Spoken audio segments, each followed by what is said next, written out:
Stallworth from Carlisle, Pennsylvania. Tawanda, how you doing today?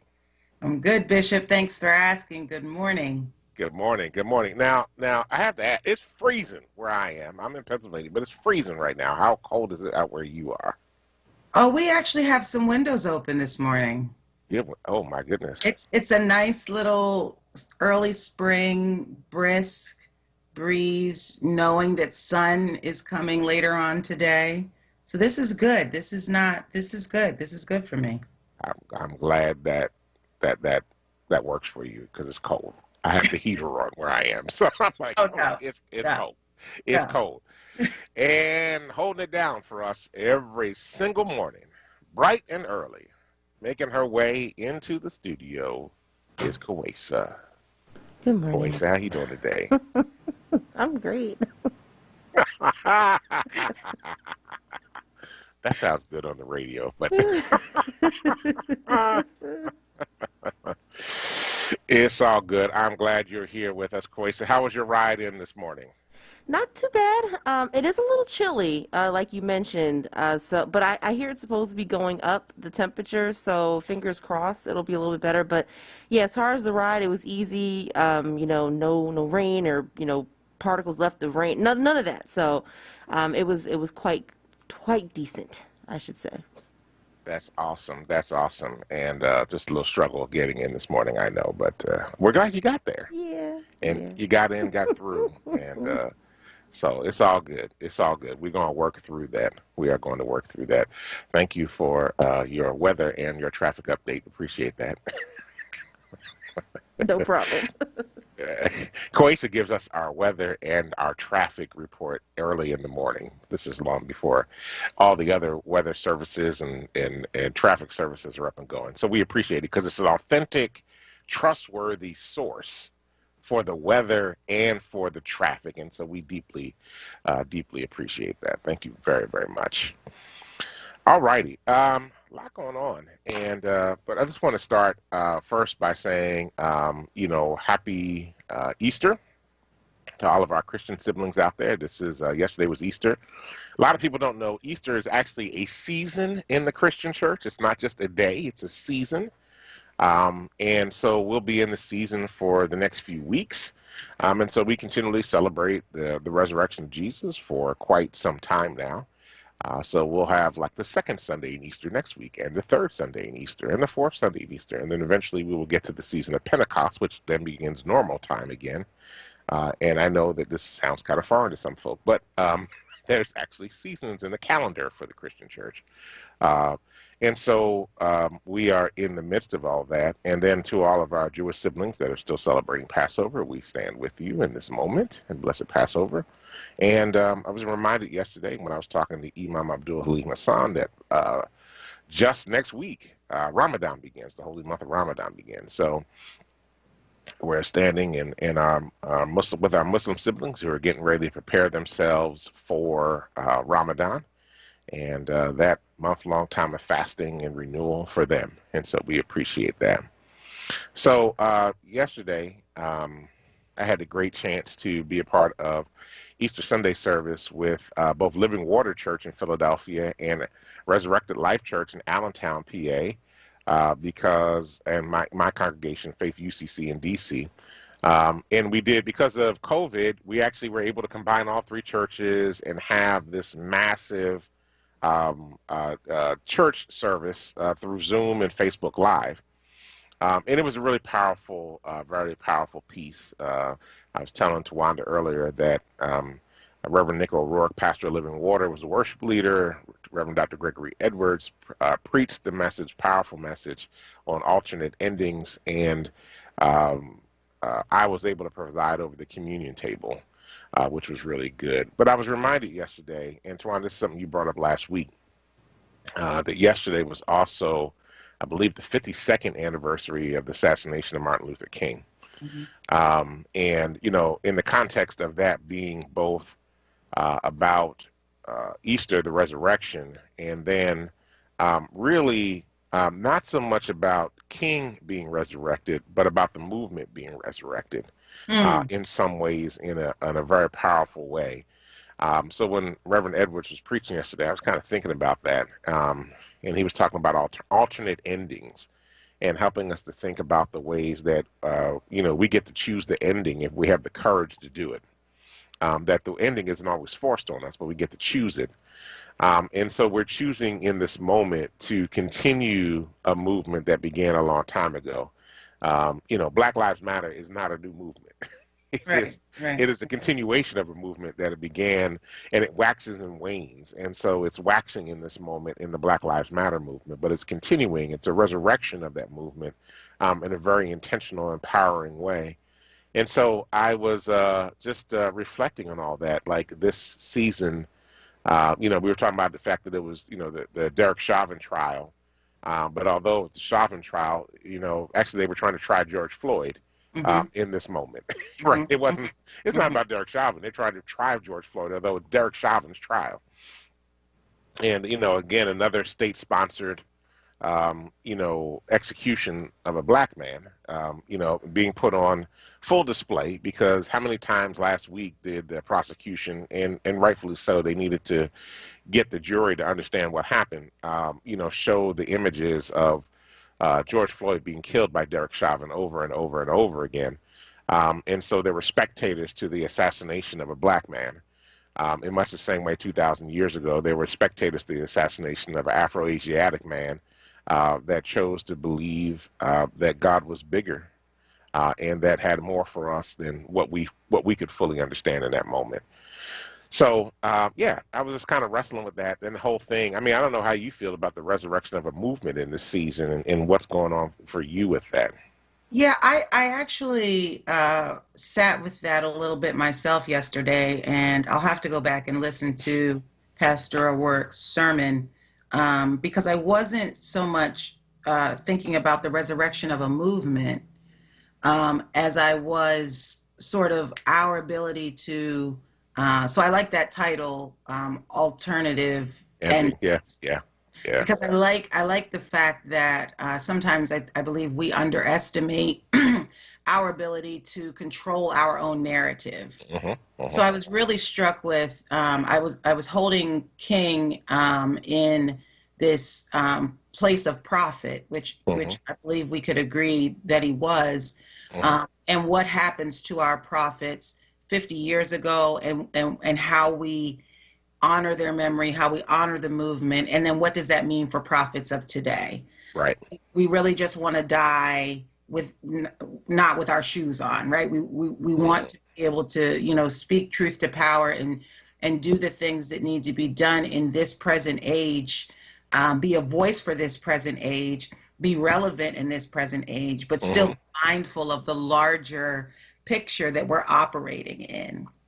So I really want to go back and check out that sermon because I think we have more power than what we believe we do. I think sometimes in this movement we're reactionary, right? And we consider the movement to be in response to things that are happening, or in reactions to things that are happening around us, but rather we actually have more power in this movement to drive this tractor uh, without the influence of white supremacy, right? We Mm. can we can advance the agenda without having to answer to an incident of police brutality, right? We can Hmm. advance these things. We're a movement of our own that doesn't need the fuel of oppression for it to move. Yeah, I mean, one of the things that Dr. Edwards was talking about yesterday was decolonizing, theology and decolonizing Christian practices. But I mean, what would it mean for us? And for those that don't know what it means, I mean, the fact that a lot of the influence of where how we think about faith, how we think about the Bible, how we think about the world around us has been shaped by white supremacy. And so, what does it mean for us to be able to pull away and not think in the mentality of a colonizer, right? And of those people that have colonized us. And so, I mean, it goes deeper than that, right? So then what happens if we decolonize the news, right? Mm, What happens if we decolonize education structures and education itself? What happens if we decolonize the economy? and create a economy that actually works for the people instead of just working for a handful of people. What happens if we decolonize housing, and begin to think about it in that way, right? That we're looking at the larger picture of transformation that needs to occur in our communities, and not just in our communities, in all communities, right?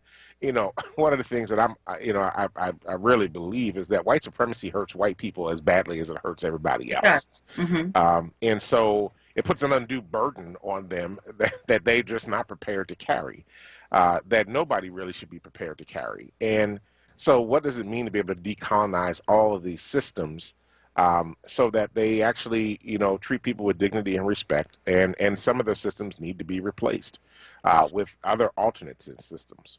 I think white supremacy puts a burden on white folks, but I also think that they're too proud to acknowledge the ways in which they benefit from that burden. Well, they can't see. I mean, some white folk can. I don't think most people can see it. That's true. But it does hurt them. It hurts all of us, right? It's nasty, and doesn't allow any of us really to live completely and fully into who I believe God's created all of us individually and collectively to be. Yeah.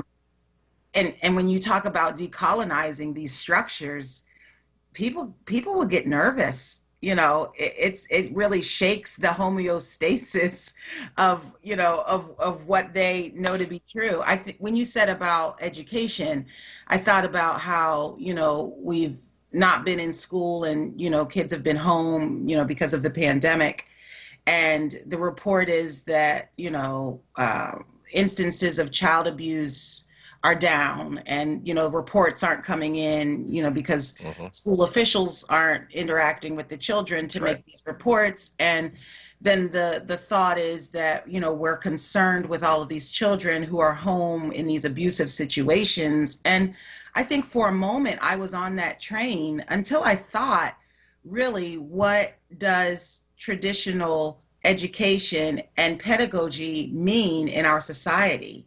And could not that be the oppressor? Could not that be the stressor that causes these incidences of abuse in our communities, because our children are forced to live up to these expectations? So I start getting into this decolonization mind that maybe, it's not the, challenging the structure means let's give our families a chance to educate their own children, and let's, provide alternatives that get us away from this oppressive regime of hierarchical standards that teach to test and don't educate our children. What happens when we do that? Maybe incidences of child abuse really are down. Maybe we've found a way to, and I'm not saying that that's always the case. Right. But I think it's helpful to start thinking in a decolonization mindset so that we can give our communities and our children and give everyone a chance. I think it's necessary. I got you. Or Hiram is not happy with me. He said, come on with the white supremacy hurting white folks stuff. Next we'll be saying white folks deserve reparations for slavery. I'm not saying that at all. And but I'm saying that you can't put that structure and system on somebody and recognize that it doesn't hurt poor white folk and middle-class white folk who are being used as a wedge by the 1% white folk to basically keep us at bay, when in reality their circumstances and their situations would warrant them aligning with us and allying with us to be able to create change. So it does hurt them. It's just that they don't realize it doesn't hurt them. It's why they go out to the suburbs and they're struggling inside their houses, but they can't say anything because they can't talk to their neighbors about it. They can't talk to their friends and family about it because that would not lean into the image of what the white family is supposed to be. Black folk get together, we start complaining from the door. Child, let me tell you what happened to me. Man, do you know what, I mean, we will start from a minute. That's why we had church fellowship, and we have fellowship after we go to the mosque. Why? We get together because we need to like vent about our experience and our traumas, right? And that's what Mahalia said in the movie. I don't know if you had a chance to No, I see it, haven't seen that yet. but No. Mahalia said the woman at the record label said, you would be really good singing the blues. She said, what black person can't sing the Sing the blues? blues. That's right. We, That's we, right. we got that. Absolutely. Noted. Absolutely. Well, look, we're up on our first break, and we need to go because we're a little over. But when we come back, we're actually going to get into some of the news that's happening, things happening around COVID, stuff happening around Philly and around the country. So you're listening to the Power Hour with Dwayne Royster and special guest co-host Tawanda Starworth. We'll be right back. You probably heard it before, but one of the best ways to stay safe from COVID is by avoiding crowds. That's better. Also, when you're out in public, make sure you stay 6 feet away from strangers or people you don't live with. It's okay to say, "Can I have some space, please?" Well, it's going to be a beautiful sunny day today, and we can expect much. If you're gonna have a get-together with friends and family, have it outside. And remember to keep those 6 feet of social distance. And last but not least, wear a mask that covers your nose and mouth with no gaps. They slow the spread of COVID or new forms of the virus called variants. And make sure you get your vaccine when it's your turn. We're all out here trying our best, and it's making a difference. We just gotta keep it up. We can do this. To learn more about slowing the spread, visit cdc.gov/coronavirus. Brought to you by the U.S. Department of Health and Human Services. If you haven't had the privilege to use ACAP's products, treat yourself. We made it easy for you to shop for good quality essential products with the help of local businesses such as cultural stores, convenience stores, gas stations, and local supermarkets. ACAPs, servicing the community since 1969.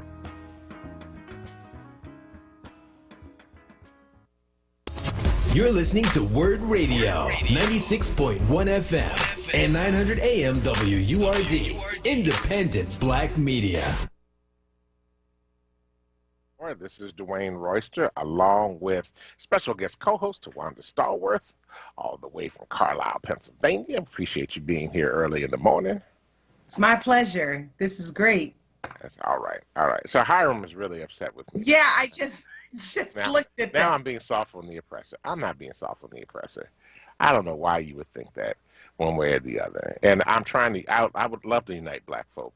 But the problem that we have when we try to unite, and I'm not really going to stay on this very long, but this is just irritating, everybody thinks that there is the model black person, right? What a model black person should be. So if you go to the black elite and they want to talk about what black people should be, you should be highly educated, following along with W.B. Du Bois. You got talented 10th. You're out there, you're working, you're educated, you're highly educated, you're leading, you're a business leader, a lawyer, a doctor, you're in the front. We're making decisions for everybody. Everybody else just needs to fall in line. And you need to understand that we are going to beat white people at being white people. And we're going to do the best that we can. And we are going to thrive and survive in this modality. Cool. You got your Pan-Africanist. Everybody should be wearing dashikis and walking around, and we should have oil on and burning incense, and we should, be doing like the Black Panthers on Go or Black Power and going about doing that thing, right? But that's their model, right? Everybody else, other than that, is a sellout. And so we have sold out, right? There is the average person just hanging out in the hood, right? The neighborhood, just hanging out. You're black. If you are down, you can fight. You can do your thing. And anybody else like that's trying to be white or, not. So, look, I'm down for uniting the people. Let me be real. I want to unite the people.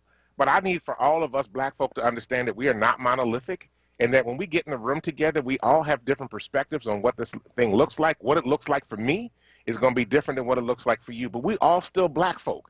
Even the black folk that are trying to act like white folk, they're still black folk at the end of the day. Can we get in a room? Can we have a conversation about what's necessary for our community?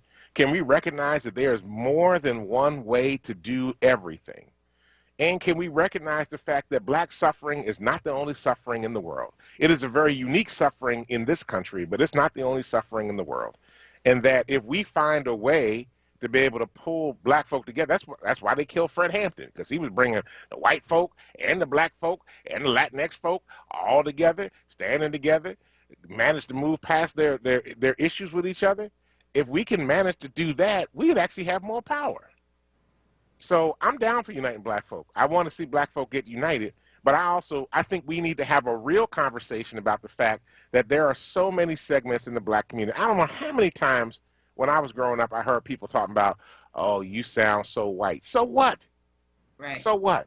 I have a tool to be able to work through getting through this system. But the thing about it is, while there are black folk out there that are concerned about worrying about black folk being black enough, I'm actually using the tools that I've got to try to advance our community. So how are other folk doing that same thing? Most of the folk that I hear complaining about this stuff aren't doing anything for black folk. They're busy worried about themselves. So when folk who are actually worried about uniting black folk and caring about black folk are prepared to sit down at the table and recognize that all black folk are not the same, then we're cool. We can figure this thing out. I'm sorry. Well, so Bishop, for me, right, so one of the things that I have very rarely been accused of is being soft on the oppressor. Those that, interact with me on a more personal level would understand that. But, my first interaction with not my first, but one of the interactions that I've had with a white supremacist was actually at a Klan rally that was held in Carlisle about 20 years ago. And I, went through security, went through the gate because I needed to see, I needed this experience, right? Mm-hmm. And the girl that was behind me, they do on the stage, they do the, they say the WP stuff, and then everybody else says it. And so this girl was right behind me and kind of said it right in my ear. And, I was not soft in that moment, and I turned around and I was like, really, like can we have a conversation? Where are you coming from? Because she's my age. Wow. And she's like, well, I just don't like, people that live off of the system. They leech, they sell their food stamps, it's your people that are committing this welfare fraud and saying all of this. And I was like, oh my God, their movement is based on ignorance. That's right? Absolutely. And they're promoting a structure that they don't even recognize is harmful to themselves, right? And they don't really know what they're talking about. So I read her pretty quickly and gave her some information. I even pointed to the place where you can get GEDs in Carlisle. Was right. I said, maybe you should go over there. When I finished with my rant, I looked around and we were surrounded by state police at that point because there's a lot of security. But I said what I needed to say, and I realized that, a lot of white folks who are benefiting from their own privilege and benefiting from white supremacist structures truly, if we could go back to Friday night, have no idea what they're doing. They know not what they do. They don't know how they are hurting everyone else, and they don't recognize how they're hurting each other.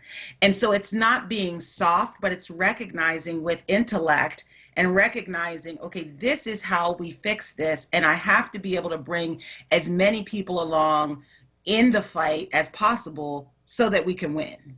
Absolutely. Absolutely. I'm down with that. Well, hey, y'all, just letting you know for the last segment of the show, we're going to open up the phone line. So 215-634-8065. Again, 215-634-8065. Let's jump into some other news, though, that's actually important. First of all, on Saturday, they hit a milestone, 4 million vaccinations in one day. So we are making our way, even though there's still a struggle with the getting shots in the black folks' arm. I don't fully understand this, but they are having, some of it I do understand, some of it I don't understand. So, folks, let's do what we have to do. But in the meantime, we still need to, mask up. We need to socially distance, wash our hands on a regular basis, even those folk that have been fully vaccinated. And a reminder, your second vaccination is not fully effective until at least 2 to 4 weeks after you had the second vaccination, okay? So we just let's be clear about that. I know folk. I know it's nice out in the side, and I've watched a whole lot of folk just walking around with no face mask, and I'm like, why don't you have a face mask on? And I mean, a couple people said to me, "Oh, I'm fully vaccinated." I'm like, I'm glad you are, but that doesn't mean everybody else is. And so we still need to exercise some caution and and continue to protect. We're almost at the end of this thing. Can we please just get there? So that's I'm big on that right now, because the thing about it is, at this point, when the end in sight, you don't want to get sick now. Right. And all the folk that are getting sick right now are young people. It's not the older folk that are getting sick. Almost all of them are vaccinated. It's the young folk. The people they've seen in the hospitals and the one dying are in their 30s and 40s and early 50s. So please, let's do the right thing on that. I don't know how they're doing out there in your way, but in terms of the masking. Well, the part of the country that I live in, so you can, get a feel for what I might be experiencing in my neighborhood or my grocery store. In fact, the convenience store down the street said that because they sell water, they can't enforce mask wearing. What? Yeah. I was really confused. I was confused by that. I didn't research it, but yeah, we're almost at the end. And I saw a meme that said, it's like we're going out to recess, but because a couple of us can't get it together in line, like we can't stay still, we can't keep our hands to ourselves. The teacher is taking away time from our recess because we can't, get it all together. But I was really encouraged by what Fauci said, Dr. Fauci said about, and he's my trusted COVID source. Like that's the source.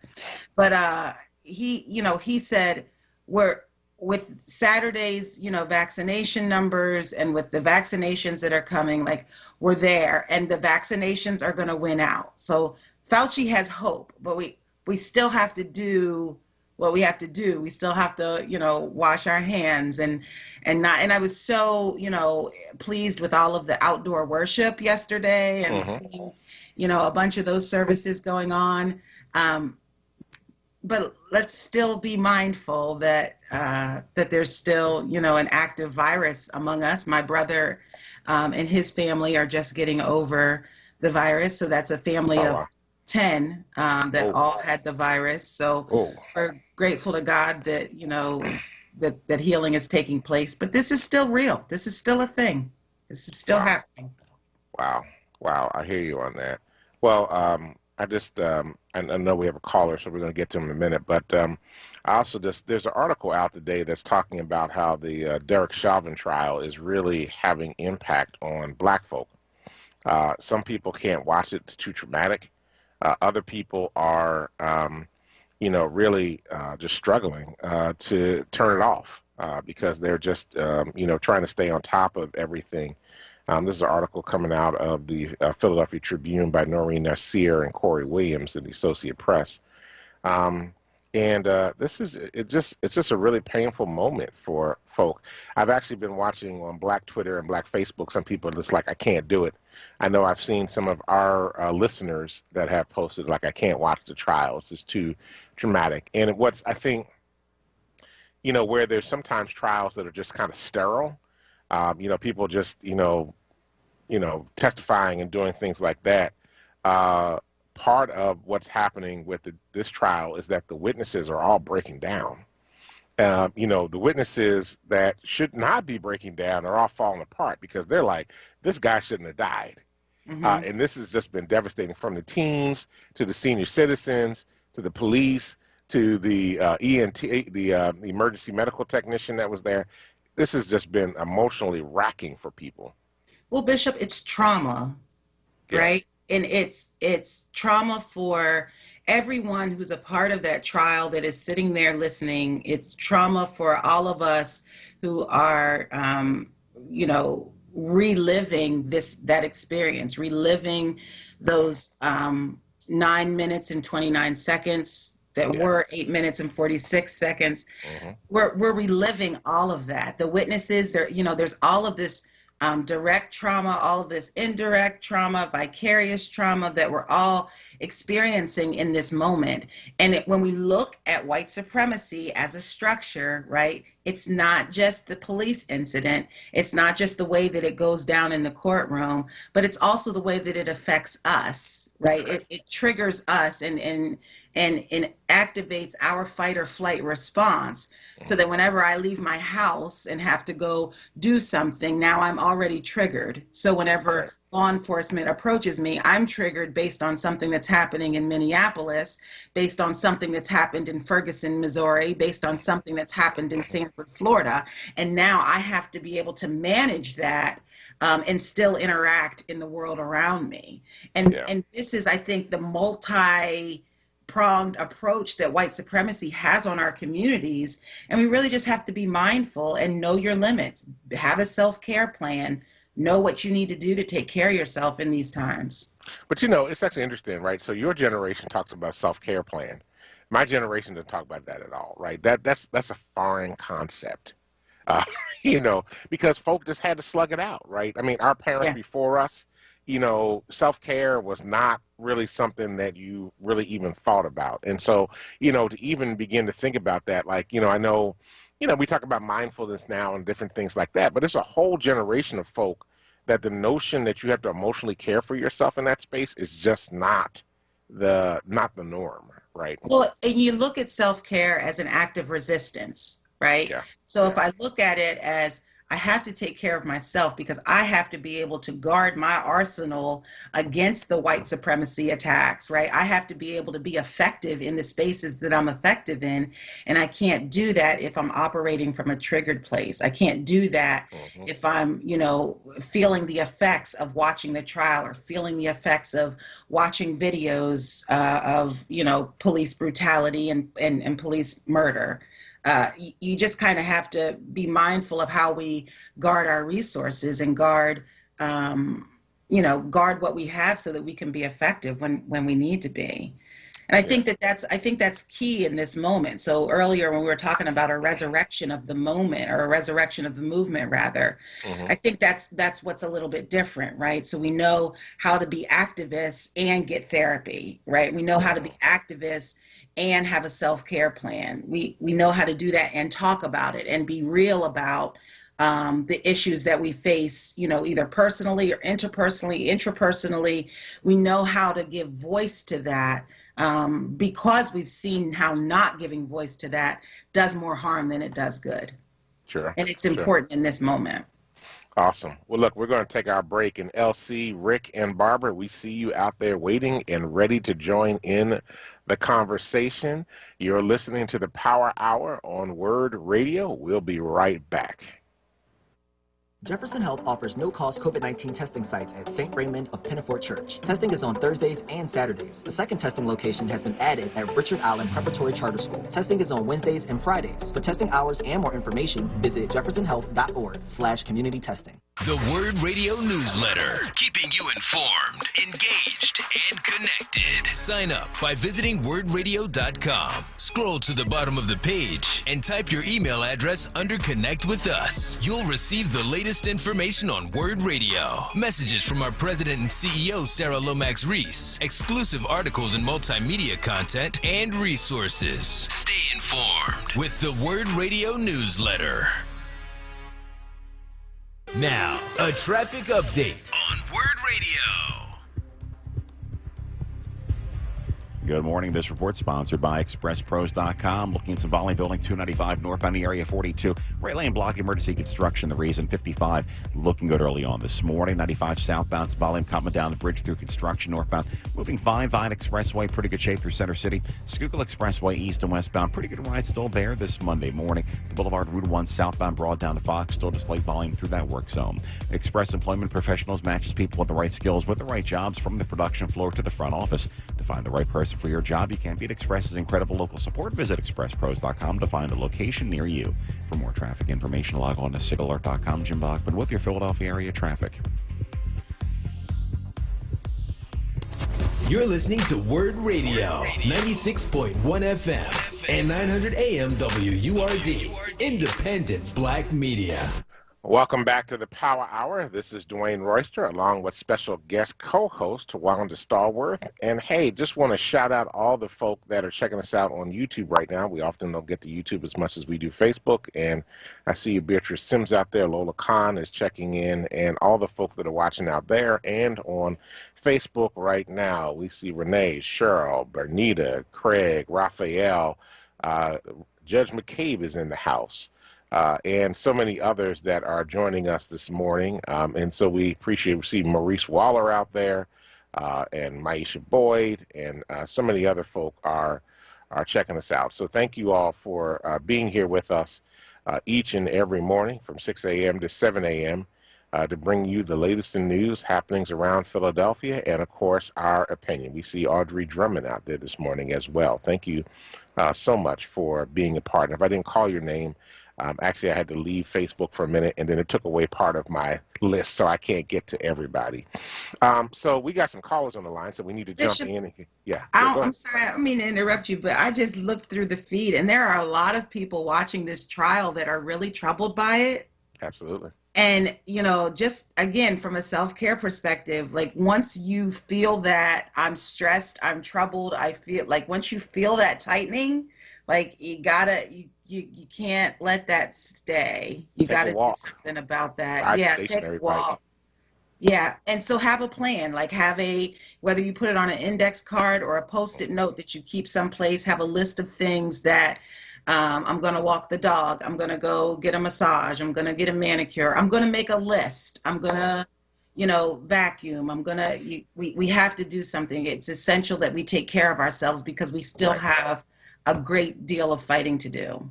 And Craig, taking a shot of brown liquor does not qualify as self-care. I'm just like, no, that does not. It messes you up. It does not help you. That's not going to help. That's not going to help. All right, let's get to the phone lines. LC from Old City. Good morning. Welcome to the Power Hour. And it's a great morning, Bishop Royster, and thank you for having me in the room for the Power Hour. Awesome. I wanted to say, yes, praise, hallelujah, Christ is risen indeed. Absolutely. And he is yet alive.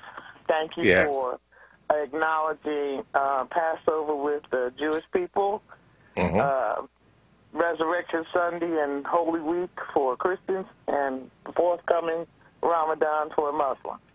So you're always inclusive, and so I thank you for that. No problem. I'm calling about the hearing that was held by City Council person at large, Catherine Gilmore Richardson, who headed that, and for the fact that it was wonderful that it was held, that we had, approximately 100 people that testified. And there's a document that has been, prepared by Councilwoman Richardson's office that deals with the transparency aspects of these, negotiations and what our concerns are. Around the police department contract you're talking about? Yes, for the 2021 police contract of the Philadelphia Police Department and the FOP, right? And so what I want us to do is make sure that we seize this moment, that we move forward with this moment, because it is addressing concerns that we, the citizens of Philadelphia, have about deadly force, what's going on with the police department and how they treat us. And I put down some specific things that I was concerned about, and of course, the arbitration system. Right. Absolutely. That's a major concern. The police don't have to give their statement right away after an incident with deadly force. That we also need to be concerned about all the excessive overtime. And one thing that I didn't mention in my list is what are we going to do about the fact that we've had over, 110 people murdered by guns this year already, and last year was 499. Yeah, So the numbers are we high, have all those very high. areas that we need to. So we need to stay on top of it. I want us to keep it in front of us. And I want more people to be in contact with our city council people so we can address it. And I think I missed one other thing that I wanted to say. The testimony, the Reverend Dr. Mark Kelly was one of the people who gave testimonies. Michael Cord, Rita Hill from the Black Women's Leadership Council, Sherry Cohen, and I think his name Ken Hurd. So these were people who participated in the testimonies. And I would also like for us to make sure the stop and frisk policy is dealt with as well as qualified immunity. Absolutely. Well, thank you, Elsie. I'm sorry. Okay. Well, thank you so much for giving us a call. We really appreciate that. And yeah, we want to hold the police accountable. It's really good to be able to get into that police contract and see what the deals that have been cut, throughout the years have done that. I mean, that contract has been dealt with for decades in private, with citizens not having access to that. So shout out to Councilwoman Catherine Gilmore Richardson and to our co-host, the Reverend Dr. Mark Kelly Tyler, testified, and all those that did. And we need to hold the police accountable for this process that they created through the union contract to basically protect themselves and terrorize the city. The union contract is what allows them to do that. A lot of people don't realize that. And so we need to really address that. So thank you for LC for bringing that up. Hey, let's go to Rick from Germany. Rick, welcome to the Power Hour. Hello, lady and gentlemen. How are you, sir? Hi. I got a comment and a question. Yes, sir. I have friends in the white gay community, in the black gay community, and in the Latino Hispanic gay community. And yet I do not support all of the gay agenda.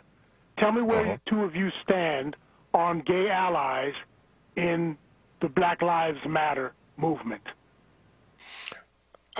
So you want to take that first? You want me to take it? you want to take that first? I'm not sure that we have time in this question and answer period. I think it's a great question, but I think your question oversimplifies the LGBTQ concerns that are within and without our community. Yeah, I mean, I think part of this, so a lot of people don't realize is that there were 3 women that actually began the Black Lives Matter movement as we understand it today. And 2 of them were same-gender loving, or some people will refer to as gay or lesbians, or they were bisexual. So the fact of the matter is the movement as we understand it today does not exist without Black LGBTQIA plus folk that are in not only a part of the movement, but actually helping to lead the movement right now. And we deeply need to respect and understand that they are a part of the movement, and that there is no movement right now without their leadership. So, I stand in support and partnership and, comradeship, allyship, whatever term you want to use with the LGBTQIA plus community. In much the same way that I don't, because I am not a member of the LGBTQI, I'm an ally, but I don't fully know and understand all the challenges that they face. I want to always be respectful, mindful of their leadership, and for them telling me what they need support in and how I can do that as an ally. So, but there is no movement right now without them, to be honest with you. And I think that this is part of what makes the Black Lives Matter unique in this moment, in that it's very inclusive of all segments of the community towards trying to move towards liberation for Black folk. So I get worried when I hear questions like that, because I think the question comes from a place of not recognizing that our liberation is all tied up together. Sure. And of course, it's going to be something that I'm going to take personal. I have members of my friends, my family, who are LGBTQ identified, and I don't know liberation apart from my relationships with some of my closest family and friends. So my allyship is without question, and I just worry whenever questions come across like that, that we somehow think that these are two separate issues, that we're siloed, that that gay Black Americans somehow aren't entitled to the same liberation that Black folks in America are working toward, and that to me is a very dangerous and slippery slope. Absolutely. All right, let's go to Barbara from West Philly. Barbara, welcome to the Power Hour. Good morning. I just wanted to say that I have had both doses of the Pfizer vaccine. Congratulations. And I'm 2 weeks out from the second dose. All right. I still double mask, and I think we have to all realize that we're really guinea pigs in this, because we don't know, as they have with vaccines in the past, had, years of study to come up with side effects, for years out as to how people would be affected by vaccines and all that. So we have to really keep that in mind, but still know that we have to do all that we can to protect ourselves and others. And I'm sorry. No, and two, I just wanted to say I will be 74 years old next month. Wow. And two, the other thing I wanted to say is that nationally, what are we doing to prepare for a not guilty verdict? That's a great question. Because we need a strategic response ready, so that, because I have friends, and we have canes and walkers and wheelchairs, and we're ready to go. All right. Oh wow, I heard that. Okay. I heard that. All right.